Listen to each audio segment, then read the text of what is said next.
Hoje começamos o capítulo 11 do Apocalipse.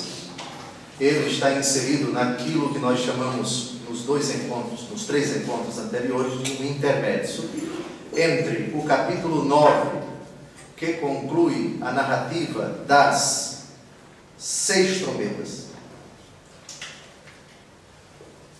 e a 7ª trombeta, que vai aparecer no capítulo 11, versículo 15. Então, todo o capítulo 10 e o capítulo 11, que vamos começar agora, até o versículo 14, é um interstício, é um intervalo entre a penúltima trombeta e a última trombeta. Vocês repararam bem, todo o capítulo 10 tem como protagonista o próprio vidente. O Senhor diz para ele: vai, toma o livro que está na mão do anjo. É um livrinho pequeno, que já está todo aberto, enfim. E quando ele come, ele tem um sabor, ele é doce, mas quando ele digere, ele fica com um sabor amargo. Já vimos o significado de tudo isso. Até aqui, todo o capítulo 10 é somente o profeta que tem a responsabilidade de, versículo 4, dê uma olhada, Apocalipse capítulo 10, de selar e não escrever. E depois, outra ordem, lá no versículo 8, vai e toma o pequeno livro aberto da mão do anjo que está em pé sobre o mar e a terra.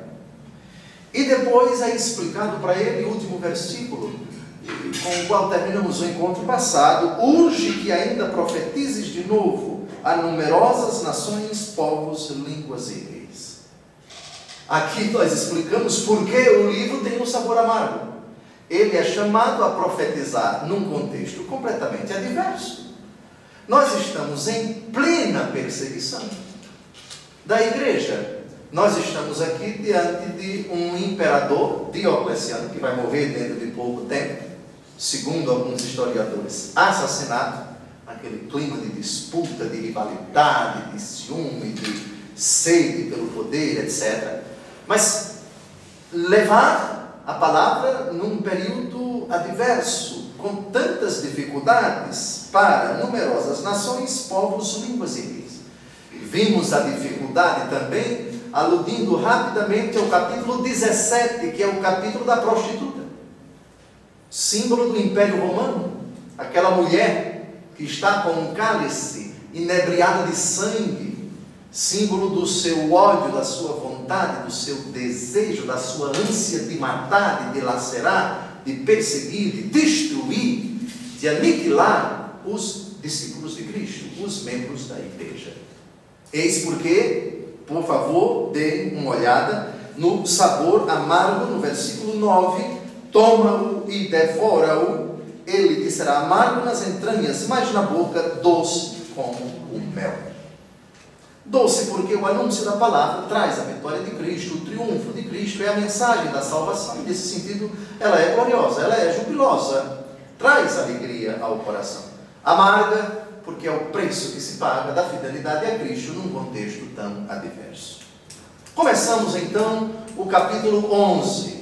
O capítulo 11 vai ter como protagonista a igreja. A igreja, as duas testemunhas de Cristo. Quem são elas?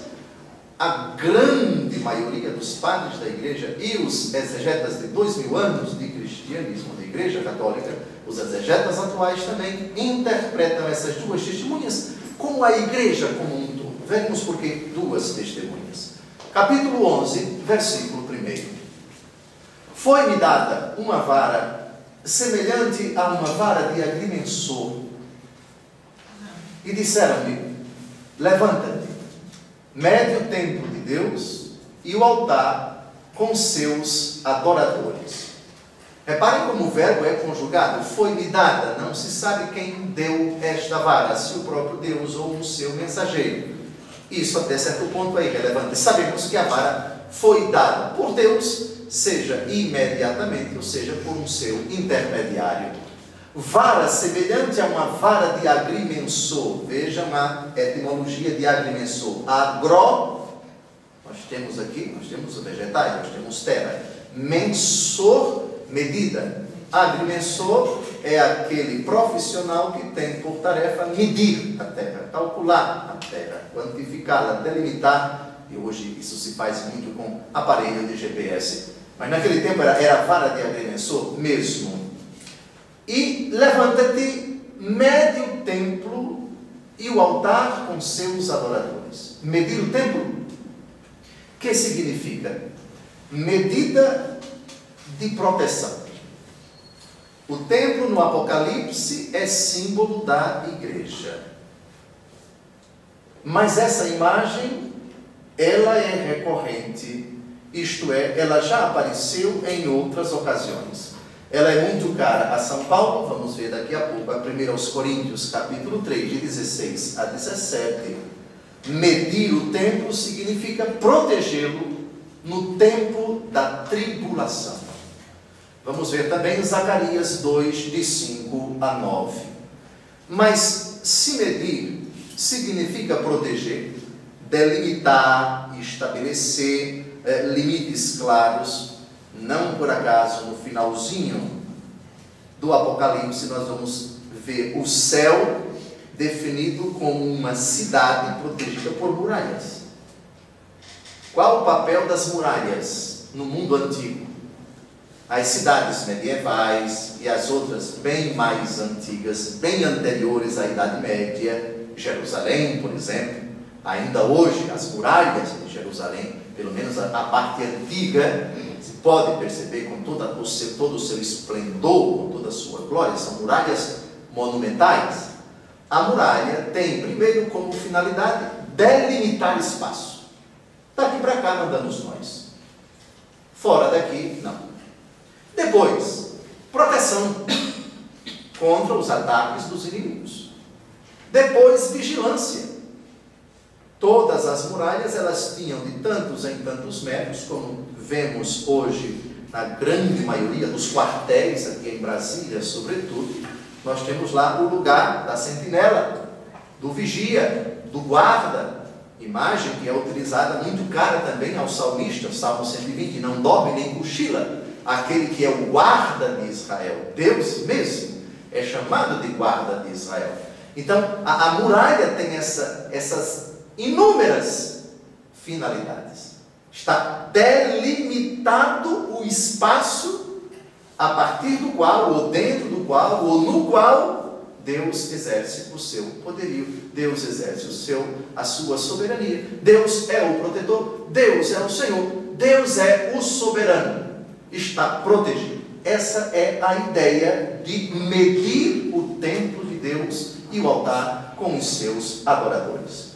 Uma ameaça externa, se foi medido, é porque existe uma ameaça, é porque existe um risco, é porque existe um perigo, é porque há uma ameaça iminente que pode pôr em risco a integridade do templo, do altar e dos adoradores. Essa ameaça, aliás, já foi insinuada por nosso Senhor Jesus Cristo no famoso texto de Mateus 16, 18. Todos nós católicos sabemos de qual.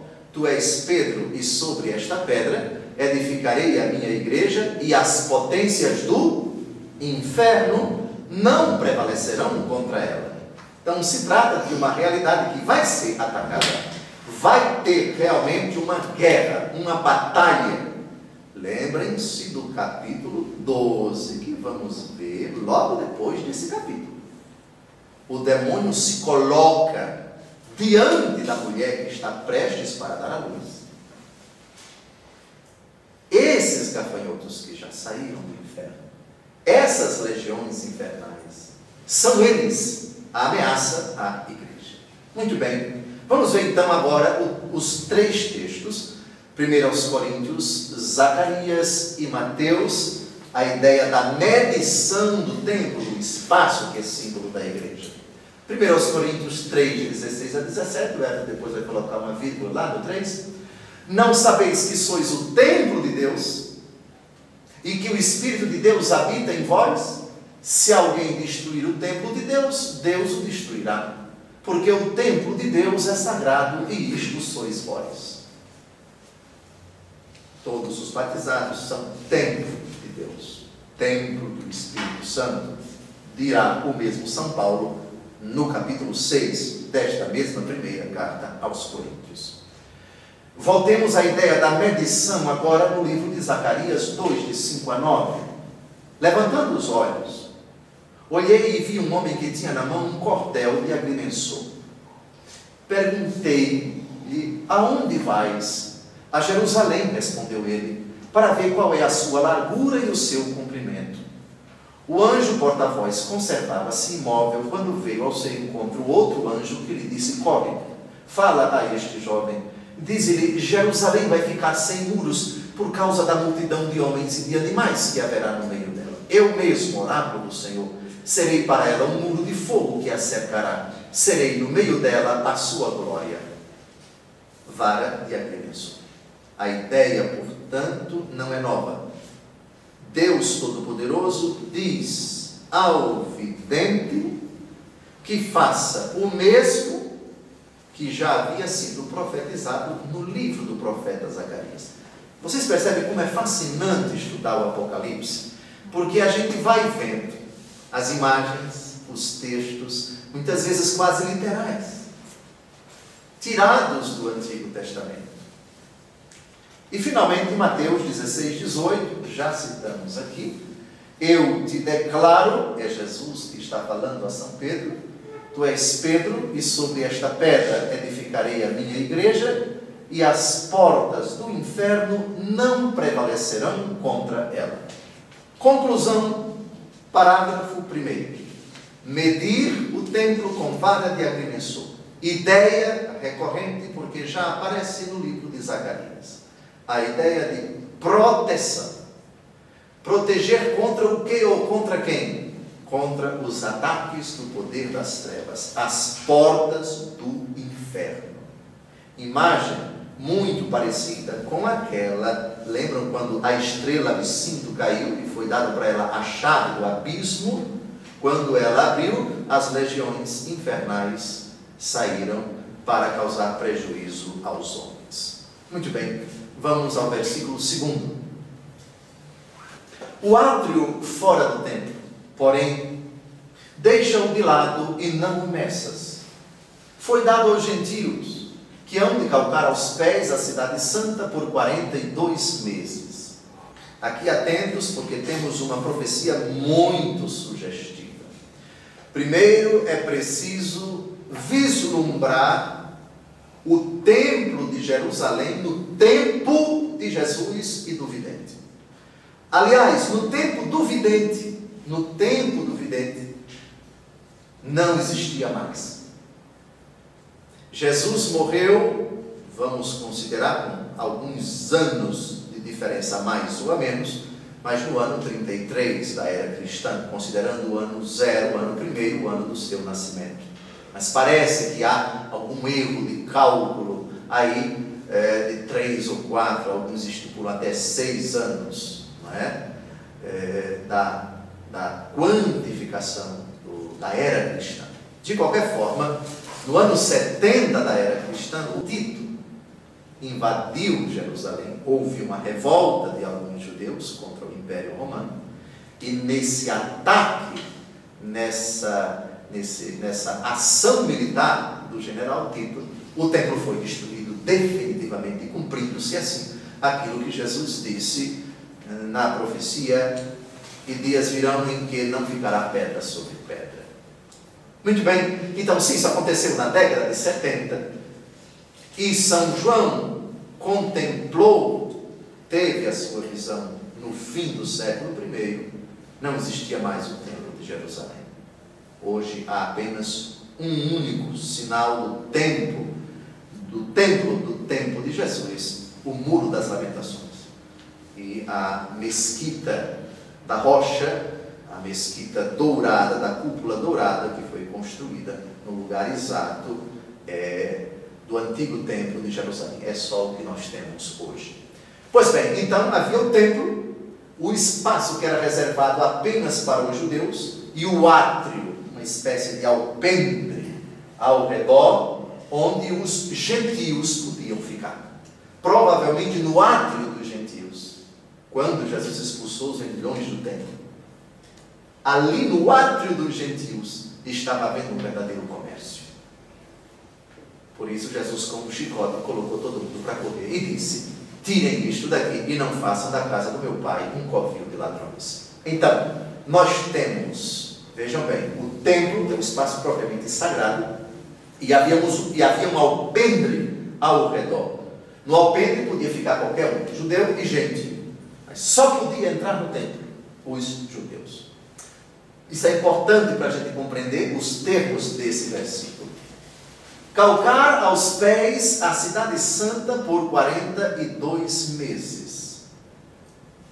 A indicação do tempo de 42 meses, que equivale a 1260 dias, ou 3 anos e meio, procede do livro de Daniel. É o tempo da duração da tirania de Antíoco IV Epífanes sobre Jerusalém. De novo, São João vai pegar um período simbólico para os cristãos. Período que foi literal, que já aconteceu no tempo dos Macabeus. O tempo dos Macabeus, século II, século III a.C., 162, 164, mais ou menos. Outros colocam essa data alguns anos antes, alguns anos depois. O que foi que aconteceu? Os irmãos Macabeus. No começo, essa revolta obteve êxito. Depois ela descambou, enfim, os que se seguiram aos irmãos Macabeus acabaram fazendo aliança com os romanos e assim por diante. Pois bem, nessa época, voltando um pouco no tempo, o que é que nós temos? Nós temos o Império Macedônio, Grécia, com o famoso Alexandre Magno, Alexandre o Grande, foi objeto de um grande filme de Hollywood, todos vocês assistiram, acredito. Com a morte de Alexandre Magno, o seu império foi rachado, foi dividido em 4 partes, com seus 4 generais. Um dos generais pegou, digamos assim, a fatia maior do bolo. Pegou a parte que vai do Oriente Médio, Oriente Próximo, enfim, Egito, e isso incluía também a Terra Santa. O 8º sucessor desse general chamava-se Antíoco IV Epífanes. Os outros até então vinham respeitando a religião dos judeus. Antíoco IV, o 8º sucessor de um dos 4 generais de confiança de Alexandre Magno, que viu seu império dividido, após a sua morte teve o seu império dividido. Esse imperador, esse general, quis impor a religião pagã aos judeus, obrigando todos a adorá-lo como Deus, proibindo os judeus de observar o sábado, obrigando os judeus a comer carne de porco, obrigando os judeus a violar o sábado, obrigando os judeus a adorar não o Deus dos judeus, o que provocou uma revolta que vocês podem conferir no primeiro livro dos Macabeus e no segundo livro dos Macabeus, a revolta dos irmãos Macabeus. Pois bem, o tempo da duração da tirania de Antíoco IV Epífanes sobre Jerusalém foi de 42 meses, 3 anos e meio. Então, lendo o primeiro livro e o segundo livro dos Macabeus, a gente entende melhor esse capítulo, a expressão 42 meses. Repito, que não pode ser interpretada ao pé da letra. São João, profundo conhecedor de um dos períodos mais dramáticos para os judeus, foi buscar no Antigo Testamento essa linguagem cifrada. Agora não temos mais Antíoco IV Epífanes, agora temos Diocleciano, agora temos os outros imperadores, nós temos os outros tiranos que virão pela frente. Então ele pega uma descrição, ele pega elementos tirados de um fato que já aconteceu, e aqui aplica, e logo, por causa disso, por ser simbólico, aplica-se a todas as épocas, aplica-se a todas as nações, aplica-se a todas as situações em que a igreja vier a se encontrar em condições de perseguida, em condições de clandestinidade, de proscrição. Ora, 2 vezes 3,5 é 7. O número da perfeição. A metade de 7 é o 7 quebrado. Significa que todas as potências opostas a Deus encontram obstáculos no caminho para realizar o objetivo aqui proposto. Até nisso a gente encontra uma riqueza. 3 anos e meio. 3,5 é metade de 7. 7 é o número da perfeição. 7 quebrado simboliza imperfeição. Demorou um certo tempo, mas Antíoco IV Epífanes não logrou êxito. Mas os inimigos da igreja não logram êxito. Interessante. Permanece um mistério. Porque de 1945, o término da Segunda Guerra Mundial e o começo da Guerra Fria, até 1989, com a queda do Muro de Berlim, um período bastante longo, e as nações, as células comunistas foram caindo uma por uma, a Iugoslávia, a Polônia, a própria União Soviética e tantos outros países. Curioso isso, não é? Curioso. É verdade, alguém pode exigir, mas ainda tem a China, mas ainda tem a Coreia do Norte, mas ainda tem Cuba, mas ainda tem... Pois é! Um mistério. Todas as potências opostas a Deus encontram obstáculos. Elas também encontram obstáculos. Se elas mesmas são obstáculos para a igreja, também elas encontram obstáculos. Também elas encontram resistência. Também elas são minadas. Também elas têm o seu ponto fraco. Interessante essa numeração do versículo 2. Muito bem. Vamos então agora aos textos que estão entre parênteses. Apocalipse 13:5 é o capítulo da besta. Lembrem-se. Foi-lhe dada a faculdade de proferir arrogâncias e blasfêmias, e foi-lhe dado o poder de agir por 42 meses. Caríssimos da internet e os aqui presentes, nada de interpretar ao pé da letra.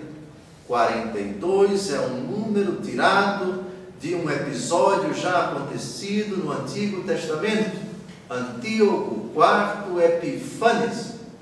Aliás, façam um levantamento hoje mesmo pela internet, em qualquer site de busca, Wikipedia, por exemplo, do Google, se não me engano, imperadores macedônios, ou então o que se seguiu, a morte de Alexandre Magno, o Império Macedônio dividido, e um dos generais, um Seleucida, o 8º sucessor dele, foi esse tirano Antíoco IV Epífanes. E quanto tempo ele durou perseguindo os judeus? 42 meses. 3 anos e meio. 1260 dias. Isso para São João foi importantíssimo. Foi providencial e ele utiliza essas informações, esses dados, essa quantidade de tempo para se referir à perseguição de que a igreja é vítima nesse período tão difícil e em todos os outros períodos após a morte de São João. Apocalipse, capítulo 11, versículo 3: mas incumbirei as minhas 2 testemunhas vestidas de saco de profetizarem por 1260 dias. É o versículo que nós vamos comentar a seguir. De novo, a igreja vai profetizar nesse período de tribulação. Mesmo sendo perseguida, ela deve proclamar o nome de Jesus. Aliás, nesse período de martírios, de sangue derramado, de centenas, de milhares e milhares de cristãos levados à fogueira, como São Lourenço, de levados aos leões, como Santa santa perpétua e santa felicidade, de crucifixões, como São Pedro e tantos outros, de decapitações, como São Paulo, de mortes horrendas. Os cristãos jamais deixaram de pregar o nome de Jesus. E quanto mais pregavam, mais perseguidos eram. E quanto mais perseguidos eram, mais pessoas se convertiam ao cristianismo. Apocalipse capítulo 12, o capítulo, atenção, da advertência, no versículo 12, Apocalipse 12, 12, terra, tomai cuidado, porque o demônio partiu para vós, furioso, porque sabe que pouco tempo lhe resta. É o demônio que está por detrás dessa perseguição aos discípulos de Cristo. A terra, porém, acudiu a mulher, símbolo da igreja. A gente vai ver a mulher vestida de sol, tendo coroada com estrelas, tendo a lua debaixo dos seus pés. A terra, porém, acudiu a mulher, abrindo a boca para engolir o rio que o dragão vomitara. Então, outrora tínhamos Antíoco IV Epífanes, a mais cruel perseguição contra os judeus depois do exílio, e aqui agora temos o dragão, a besta que se coloca contra a mulher e o seu filho que ela está para dar à luz. Apocalipse 12, 14, mas a mulher foram dadas, atenção, 2 asas de grande águia, a mulher é a igreja, a fim de voar para o deserto, para o lugar de seu retiro, onde é alimentada por um tempo, 2 tempos e a metade de um tempo, fora do alcance da cabeça da serpente. Some 1 tempo, mais 2 tempos, 3 tempos, e a metade de um tempo, 3,5. É uma outra maneira de falar 1260 dias. É uma outra maneira de falar 42 meses. É uma outra maneira de falar 3 anos e meio. Tempo citado no Antigo Testamento. Antíoco IV Epífanes. Ainda vamos ler o capítulo 12. Daniel 7, 25, proferirá insultos contra o Altíssimo e formará o projeto de mudar os tempos e a lei.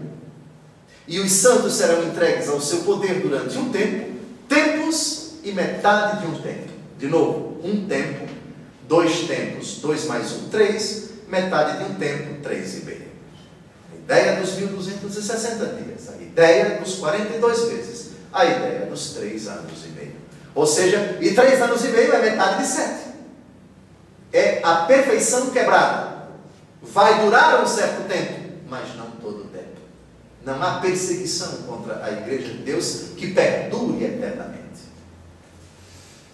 Daniel 12, 7.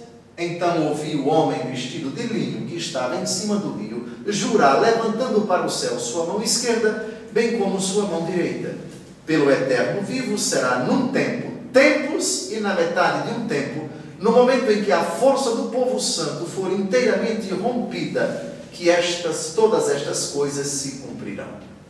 Então, não há novidade nenhuma na expressão tempo, 2 tempos e meio tempo, ou se quisermos 42 meses, ou se quisermos 3 anos e meio, ou se quisermos 1260 dias. São João, muito cuidadoso, sabendo que o seu livro poderia ser tomado pelas autoridades romanas, tomou o cuidado de redigi-lo com um linguajar tipicamente veterotestamentário, do Antigo Testamento. Seus leitores conhecem o Antigo Testamento. Lendo, portanto, eles iam entender. O que está acontecendo conosco agora não é novidade. Nós já fomos perseguidos no passado, como no tempo de Antíoco IV Epífanes, o grande inimigo do povo de Deus. E ele caiu, e ele ruiu. E a sua perseguição não perdurou. E o seu propósito foi destruído. Essa é a grande consolação dos cristãos ao ler o Apocalipse. Próximo. Mas incumbirei as minhas 2 testemunhas, vestidas de saco, de profetizarem por 1260 dias. Muito bem, chegamos aqui a uma informação muito sugestiva. 2 testemunhas Também essa expressão é tirada do Antigo Testamento. Segundo uma praxe jurídica judaica, toda verdade tem que ser estabelecida por duas testemunhas. Primeiro, você não pode ser testemunha de você mesmo. O que você diz no tribunal romano deve vir acompanhado de provas testemunhais. Há um jargão, um princípio jurídico que diz que o ônus da prova compete a quem afirma. Se você afirma uma coisa, é preciso que você mostre documentos, é preciso que você mostre elementos, é preciso que você mostre testemunhas, tanto testemunha de defesa como testemunha de acusação. Pelo menos duas testemunhas era a praxe judaica. Porém, lembrem-se de uma afirmação de nosso Senhor Jesus Cristo no capítulo 18 de São Mateus, onde dois ou mais estiverem reunidos em meu nome, eu estou no meio deles. Isso está no capítulo 18 do Evangelho segundo Mateus. Jesus se refere à igreja. As duas testemunhas representam a igreja em sua totalidade. A gente vai ver o texto de Mateus 28, de 18 a 19. E vamos ver ainda vários textos do próprio Apocalipse referindo-se a essas duas testemunhas. Só que essas duas testemunhas estão vestidas de saco. É a veste do luto e da penitência. Isso evoca a ideia que é integrante da pregação cristã. A pregação cristã tem que levar o ouvinte à conversão. A pregação cristã exige a conversão. Se a pregação cristã não leva o homem a renunciar ao pecado, a sair das trevas e a converter-se, ela não é pregação cristã. Como Jesus iniciou o seu evangelho, a sua vida pública, Mateus capítulo 1, versículo 15, convertei-vos e crede no evangelho. Convertei-vos e crede no evangelho. É assim que Jesus inicia no evangelho segundo Marcos a sua pregação. Renúncia ao pecado, abandonar as trevas, renunciar a Satanás. Pois bem, eu não te condeno, disse Jesus à adúltera flagrada em adultério, ela que ia ser lapidada. Vai e de agora em diante não tornes a pecar. No encontro com Zaqueu, hoje a salvação entrou nesta casa, porque este homem também é filho de Abraão. O filho do homem não veio salvar, não veio para os sãos, veio para os enfermos, dentre tantas outras afirmações de nosso Senhor Jesus Cristo. Pois bem, então, encobrirei as minhas duas testemunhas, isto é, a igreja inteira, vestidas de saco, isto é, a mensagem cristã, o anúncio que a igreja deve realizar, deve convocar, deve chamar os homens à conversão. Após Pentecostes, isso no capítulo 2 dos Atos dos Apóstolos, irmãos, o que é que nós devemos fazer? Perguntou a multidão extasiada com a pregação de São Pedro. Que cada um se converta e seja batizado. O núcleo da mensagem cristã é Jesus Cristo. O querigma, o anúncio de Cristo encarnado, morto e ressuscitado, tem obrigatoriamente, traz consigo no seu âmago, é ontológico desta mensagem, a mensagem é ontológica desta mensagem, a mensagem da conversão. Vamos então agora ver as testemunhas, as duas testemunhas. Deuteronômio 19:15. Não será admitida contra um homem somente uma testemunha, qualquer que seja o crime, falta ou delito. Só se tomará a coisa em consideração sobre o depoimento de 2 ou 3 testemunhas. É um princípio jurídico judaico. Fulano acusou cicrano. Fulano afirma alguma coisa perante o magistrado. Só tomará a coisa em consideração sobre o depoimento de 2 ou 3 testemunhas.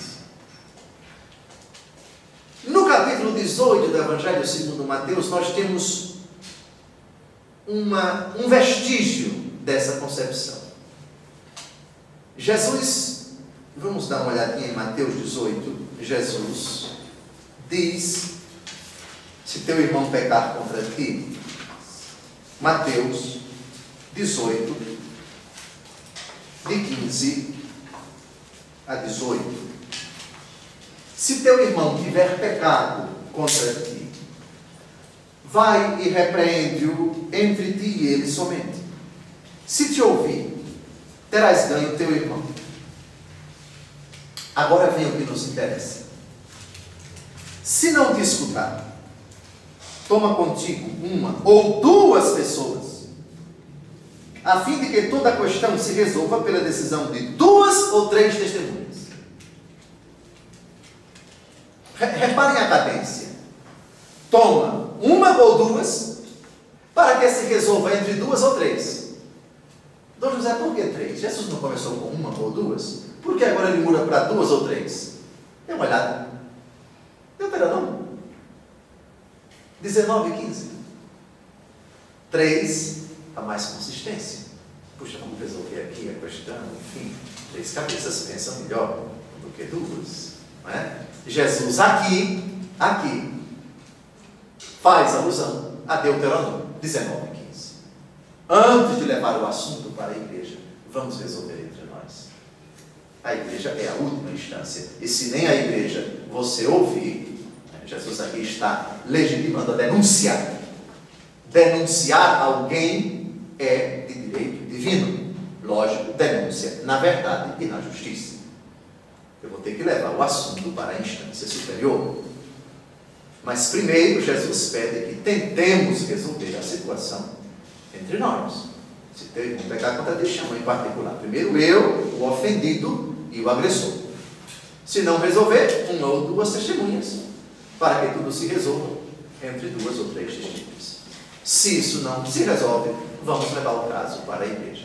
E se não quiser ouvir a igreja, aí vem a medida radical. Aí vem o corte, aí vem o que nós chamaríamos anátema, excomunhão, afastamento, exclusão da pessoa, do convívio, da comunidade, etc. Porque uma laranja podre, ela põe em risco a saúde das demais laranjas. Não é? A exclusão, versículo 17, se recusa a ouvi-los, diz-o à igreja, e se recusar a ouvir também a igreja, seja ele para ti como um pagão e um publicano.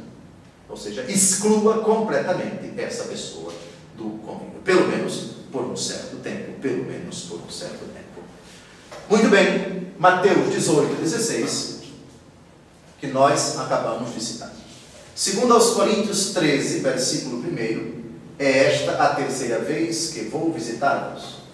Pelo depoimento de 2 ou 3 testemunhas, se resolve toda a questão. 1 Timóteo 5,19. Não recebas acusação contra um presbítero, senão por 2 ou 3 testemunhas. Até os próprios presbíteros, qualquer acusação contra eles, só adquire consistência se for observado esse princípio lá do Deuteronômio. Quem lembra qual foi o cuidado que nosso Senhor Jesus Cristo tomou no capítulo 10 do Evangelho segundo Mateus, e aos 72? Ele os mandou sozinhos, 2 a 2. Então, essa ideia, 2 testemunhas, é tão antiga quanto o judaísmo. 2 testemunhas representam toda a igreja. Próximo. Mateus 28, 18 a 19. Mas Jesus, aproximando-se, lhes disse: toda a autoridade me foi dada no céu e na terra. E depois ensinai a todas as nações, batizai-as em nome do Pai, do Filho e do Espírito Santo. É toda a igreja. A ordem que Jesus dá aqui é para toda a igreja. As 2 testemunhas do capítulo 11 do Apocalipse. Apocalipse 6, 9. Quando abriu o 5º selo, vi debaixo do altar as almas, plural, dos homens imolados por causa da palavra de Deus e por causa do testemunho de que eram depositários. Essas almas deram testemunho, as duas testemunhas, símbolo de toda a igreja. Apocalipse 12, 11. Mas estes, plural, venceram-no por causa do sangue do Cordeiro e de seu eloquente testemunho. Desprezaram a vida até aceitar a morte. Aqui já é a igreja na glória, a igreja vitoriosa. Apocalipse 12, 17. Este então se irritou contra a mulher, este é o dragão, e foi fazer guerra ao resto de sua descendência, aos que guardam os mandamentos de Deus e têm o testemunho de Jesus. Aqui estão as duas testemunhas, a igreja toda, perseguida, vítima, objeto da fúria, do ódio do dragão, de que trataremos no capítulo próximo. Apocalipse 19, 20. A fera foi presa e com ela o falso profeta, que realizara prodígios sob o seu controle, com os quais seduzira aqueles que tinham recebido o sinal da fera e se tinham prostrado diante de sua imagem. Ambos foram lançados vivos no lago de fogo sulfuroso. Esse é um capítulo bem gostoso de se ver. É a derrocada do poder das trevas, a derrota do projeto de Satanás e a punição definitiva para ele e para os seus sequazes. Gênesis 37, 34. E rasgando as vestes, cobriu-se de um saco e chorou o seu filho por muito tempo. As duas testemunhas vestidas de saco. Apocalipse 11, 3. Uma ideia que evoca o teor da mensagem que eles trazem, que é uma mensagem de conversão. Aliás, qual foi o profeta que foi enviado por Deus para uma cidade enorme do seu tempo, para dizer: se vocês não fizerem penitência, dentro de poucos dias vocês serão destruídos? Qual foi a cidade? Qual foi o profeta? Jonas, a cidade de Nínive. E toda a cidade vestiu-se de saco. Até os animais se vestiram de saco, segundo o texto. Isaías 37, versículo 1.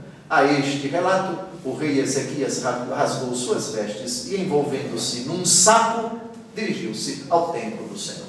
Então, a ideia das testemunhas vestidas de saco também é antiquíssima. Saco lembra penitência, lembra mortificação, lembra conversão, lembra jejum, lembra um propósito de emenda, dor pelos pecados cometidos e o propósito de agradar a Deus por aquele arrependimento e não mais voltar a pecar. Isaías 58, 5. Ainda a ideia da penitência. O jejum que me agrada, porventura, consiste em o homem mortificar-se por um dia, curvar a cabeça como um junco, deitar sobre o saco e a cinza? Podeis chamar isto um jejum, um dia agradável ao Senhor? Aqui o profeta não denuncia o simbolismo positivo bom do sábado, mas a deturpação do verdadeiro sentido da penitência do jejum. Lembram quando Jesus Cristo disse, Evangelho da quarta-feira de cinzas, quando jejuardes, não façais como os hipócritas que fazem um ar sombrio para serem vistos pelos homens. Vós, porém, quando jejuardes, lavai o vosso rosto para que ninguém saiba que estáis jejuando, e o vosso Pai que vê o que está oculto vos recompensará. Então, tudo na religião é passível de uma deturpação, do cinismo, da hipocrisia, da teatralidade. Também o jejum. O jejum deve brotar de dentro de um espírito sincero de conversão. Esse sim agrada a Deus. O saco, com o tempo, acabou sendo utilizado, instrumentalizado para teatralizar a religião judaica, e isso foi objeto da indignação do profeta Isaías. Isto é, vocês estão fazendo teatro? O sentido do saco, o sentido original não é esse de vocês. Eu conheço o coração de vocês. Vocês não estão se convertendo em coisa nenhuma. Vocês estão fazendo um teatro. E não só o profeta Jeremias, o profeta Oséias, o profeta Naum, o profeta Abacuque. Todos eles censuraram duramente a deterioração do sentido original desse símbolo tão importante que é o jejum, o cilício, a mortificação, o saco, etc. Mateus 11, 21. Palavras de Jesus. Ai de ti, Corozaim, cidade da Galileia. Ai de ti, Betsaida, cidade da Galileia. Porque se tivessem sido feitos em Tiro e em Sidônia os milagres que foram feitos em vosso meio, há muito tempo elas se teriam arrependido sob o cilício e a cinza. Tiro e Sidônia são duas cidades, se não me engano, hoje pertencem ao Líbano, não é? Norte de Israel. Então, isto é, se esses sinais tivessem acontecido lá no estrangeiro, eles teriam se convertido. Muito bem. Próximo. Então, somente recordando, vamos dar uma olhada, voltemos. Apocalipse, capítulo 11. Apocalipse, capítulo 11, versículo 3. Incumbirei as minhas duas testemunhas vestidas de saco de profetizarem por 1260 dias. Já sabemos quem são as testemunhas. Já sabemos o significado do saco. Já sabemos o significado de 1260 dias. Está claro? Muito bem. Agora versículo 4. São eles as duas oliveiras e os dois candelabros que se mantêm diante do Senhor da terra. Eles quem? As duas testemunhas. Duas oliveiras? O que isso significa, Dom José? É uma imagem tirada do profeta Zacarias. Zacarias 4, versículos 3 e 14. No contexto do livro de Zacarias, as duas oliveiras são o sumo sacerdote e o rei. Reis e sacerdotes eram ungidos com óleo de oliveira. No Apocalipse, essas duas oliveiras representam toda a igreja, porque sua missão é real e sacerdotal. Vamos ver Apocalipse 1:6, já vimos em Apocalipse 5:10, vamos ver de novo. Dois candelabros, repare que são duas realidades, duas oliveiras de um lado, dois candelabros do outro, diz o versículo 4. Todos os cristãos portadores da luz, o candelabro tem a finalidade de levar a luz. Naquele tempo eram velas, eram tochas. Portadores da luz e da verdade divina, a cidade totalmente profanada e mergulhada nas trevas da ausência de Deus. Mas que bonito. Ramos, duas oliveiras. A oliveira é um vegetal de onde se extrai o óleo. O óleo era utilizado para ungir sacerdotes e reis. Sacerdotes e reis, em Zacarias, são as duas oliveiras. Os cristãos têm o sacerdócio real, têm o sacerdócio, têm a realeza de Cristo, têm o sacerdócio de Cristo. Zacarias 4:3, vamos ver as duas oliveiras citadas pelo profeta. Junto deste, duas oliveiras colocadas de um lado, de um e outro lado do reservatório. Versículo 14 é a explicação. São os dois ungidos do Senhor que assistem diante do Senhor de toda a terra. Diante do Senhor de toda a terra. Veja o versículo 4. Quase citação literal.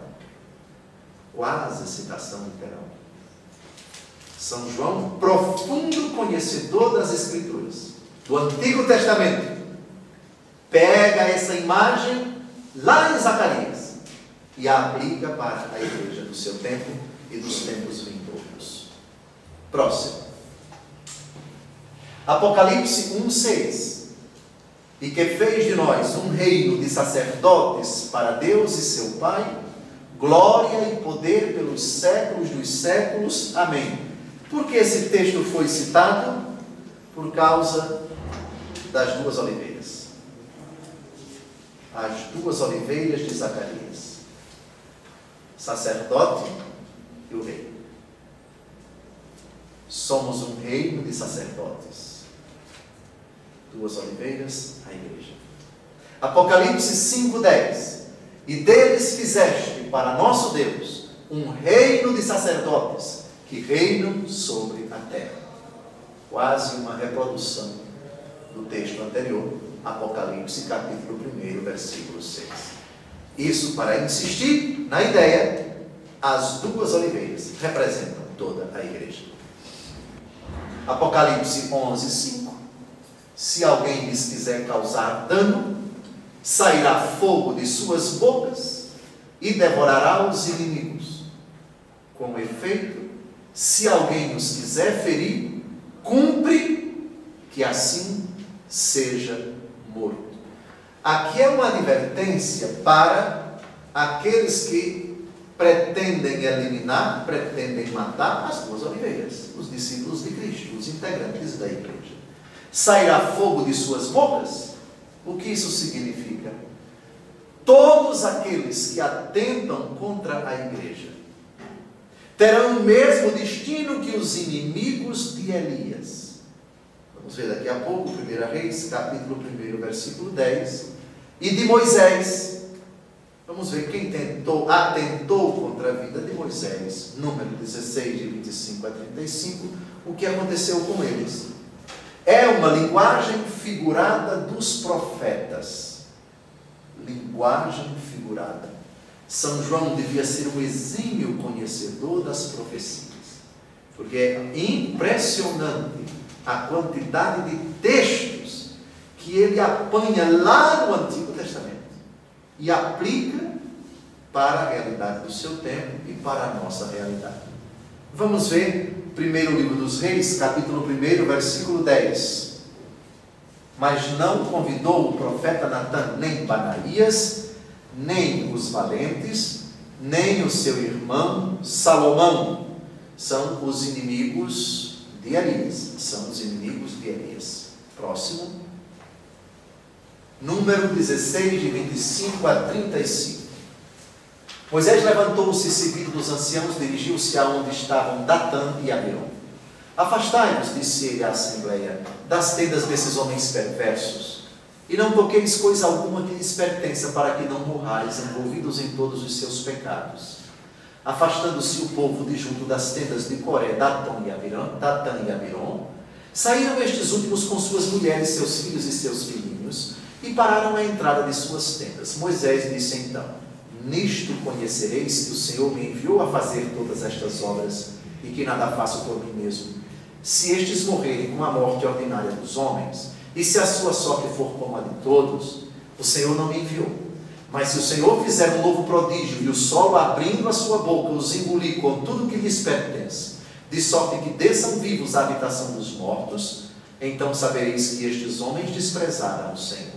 Apenas acabou ele de falar, fendeu-se a terra debaixo de seus pés, e abrindo sua boca os devorou com toda a sua família, todos os seus bens e todos os homens de Coré. Desceram vivos à morada dos mortos, eles e tudo o que possuíam, cobriu-os a terra e desapareceram da assembleia. Todo Israel que estava ao redor deles, ouvindo o grito que soltaram, fugiu dizendo: cuidemos que a terra não nos engula também a nós. Saiu um fogo de junto do Senhor e devorou os 250 homens que ofereciam o incenso. E nós temos um contexto de resistência à verdadeira fé de Israel. Nós temos alguns líderes que se insurgiram contra Moisés, tentando desviar o povo do verdadeiro Deus para os ídolos, o que provocou a ira de Moisés e essa, digamos assim, esta vingança de Deus contra aqueles que queriam introduzir no meio dos hebreus o culto aos ídolos. Então, essa ideia, próxima, ela é recorrente: um fogo os devorará. Todos aqueles que se insurgirem contra a igreja serão duramente castigados por Deus. Jeremias 5,14. Por isso o Senhor Deus dos exércitos vos diz: já que tendes essa linguagem, vou introduzir minhas palavras como fogo em tua boca, e desse povo fazer lenha que a chama devorará. Reparem, é quase idêntica a frase de Jeremias com a do versículo 5 de Apocalipse 11. Se alguém lhes quiser causar dano, sairá fogo de suas bocas e devorará os inimigos. Se alguém os quiser ferir, cumpre que assim seja morto. O recado, então, é: os inimigos da igreja serão justiçados por Deus. Os perseguidores dos cristãos terão que prestar contas com o Senhor. Está claro? Está claro? Historicamente, mesmo que em determinados momentos, determinados períodos da história, isso tenha demorado, cumpriram-se as palavras do Senhor. Caiu Babilônia Grande. Essa afirmação se encontra no Apocalipse, mais na frente. Caiu Babilônia a Grande. Isaías 11:4. Mas julgará os fracos com equidade, fará justiça aos pobres da terra, ferirá o homem impetuoso com uma sentença de sua boca, e com o sopro dos seus lábios fará morrer o ímpio. Sairá fogo de suas bocas, diz o versículo 5. Sairá fogo de suas bocas. Muito bem. Estamos a 55 minutos do nosso encontro. Eu proponho que paremos aqui e retomaremos o capítulo 11 no próximo sábado, se Deus quiser. Um capítulo que vai, no versículo 15, mudar a sua entonação, porque vai tratar da última trombeta, a trombeta que vai falar do fim do mundo. Mas isso nós veremos, talvez não no próximo encontro, mas no segundo, se Deus quiser.